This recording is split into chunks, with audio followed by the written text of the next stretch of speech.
Hello, this is Cheer Chat number 7. Before I begin, let me give a quick shout out to a friend, Kimberly in Portland, and Wendy in Portland. Now, let's begin. In this video, I'm going to talk about the family's big move. When we left living with my great-grandmother, there were probably maybe 4 different places that we had moved to, which was very close to 42nd and Manchester Street. And so eventually, my mother, she reconnected with the man she initially wanted to marry to begin with. And so as time would have it, he found her a great place. He found her paradise. And paradise it was. We got to move in this house, and the house it seemed like it was huge. I had my own room. My sister had her own room. The neighborhood had trees. This was so different. The trees. And certain neighbors, had, in the front of their house, they would have some of these nice gardens that they would plant. I mean, this was so different. And I remember it was just such a sunny, it must have been spring. It was just beautiful. And across from us was this huge church. And next to that, this huge house that kind of, even though it was cool looking, I could certainly see the Munsters. Remember the TV show, The Munsters? I could see those guys living in this house.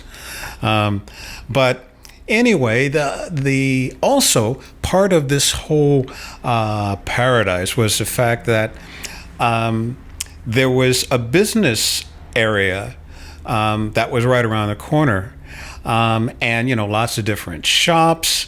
And I recall that as I, started to make a few friends, we would save up some money on the weekends so that we could go to the restaurant and sit down. We would order a hot dog, that would save up for a hot dog at this restaurant. And the restaurant, had this very cool but old restaurant look where everything is black and red, This was something so different. And another great thing about this neighborhood. Now, I should point out that the neighborhood was, at least the business district, was mainly run by mostly Italians. There was one black business there, Mr. Blake. I remember Mr. Blake, and he sold, I don't know, really, toys and gifts and stuff like that. And we would, always go by and look in his window to see if there were some new Hot Wheel cars that he would have in there. And every now and then when we could, we'd go in there and buy a new Hot Wheel car. This was something very cool to us. I'll tell you about Mr. Blake later because he was a musician, Caribbean, and he would play, I would say, let me see, Caribbean and Haitian. Yes, Haitian.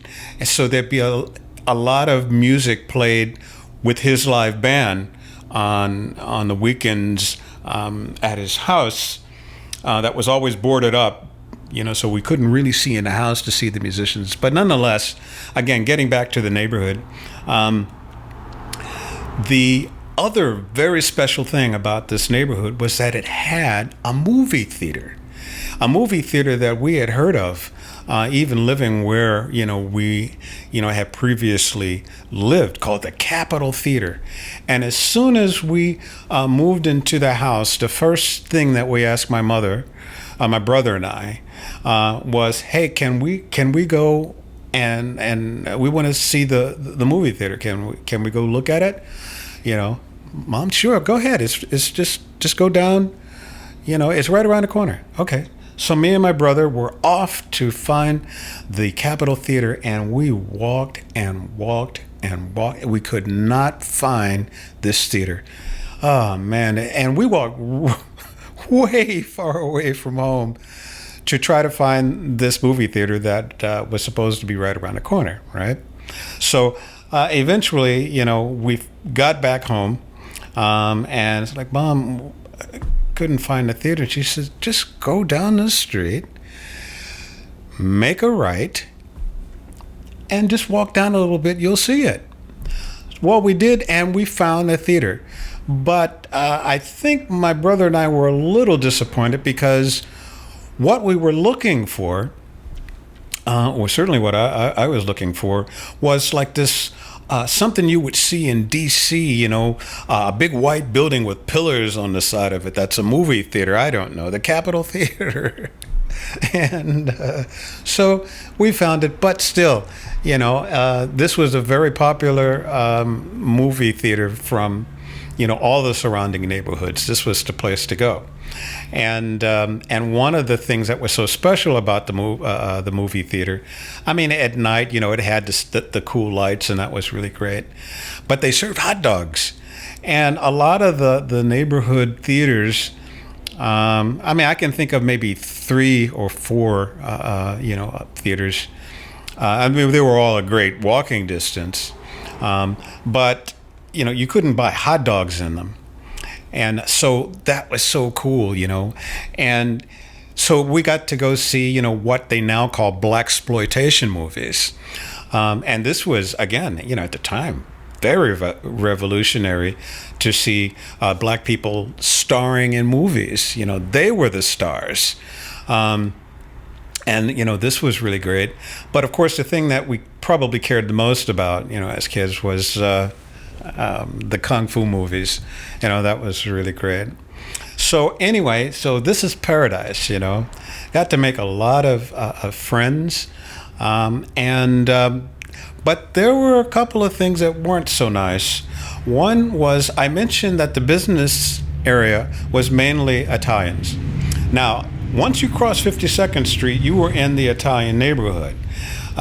We knew not to cross over and walk into that neighborhood, and they didn't walk into our neighborhood.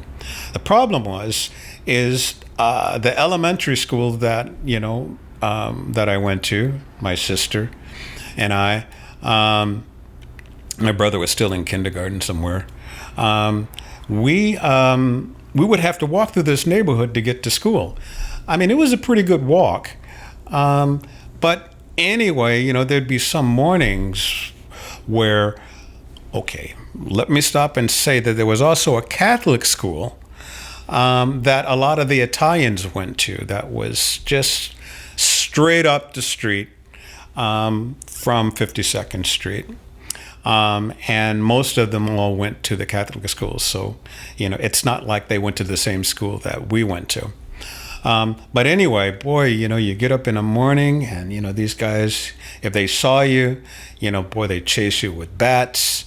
I can think of one morning where, there's like a few of these kids and they're chasing you on these mini bikes. You're being circled, by kids calling you all kinds of names, blah, blah, blah, blah, on these mini bikes. Boy, I'm telling you, that I guess those Italians had some money, mini bikes, Well, anyway, as time would have it, a house would be available for sale or rent in the Italian neighborhoods, and somebody black would want to purchase this house, and this became a real major issue because the Italians didn't want the blacks in the neighborhood.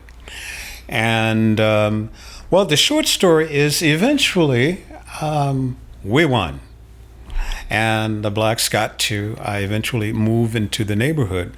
Well, then what happened shortly after that was something known as white flight. The Italians eventually just moved. They just left.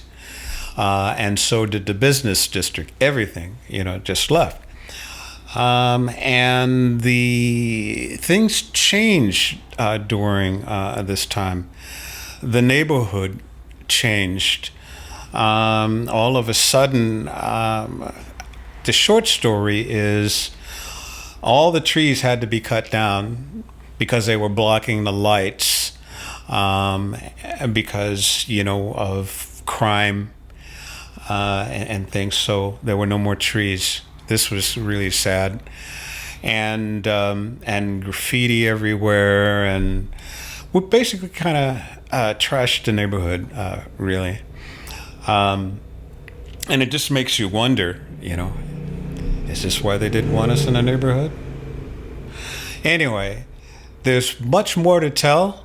I will leave you with that. And in the meantime, let me just say, I will see you next time.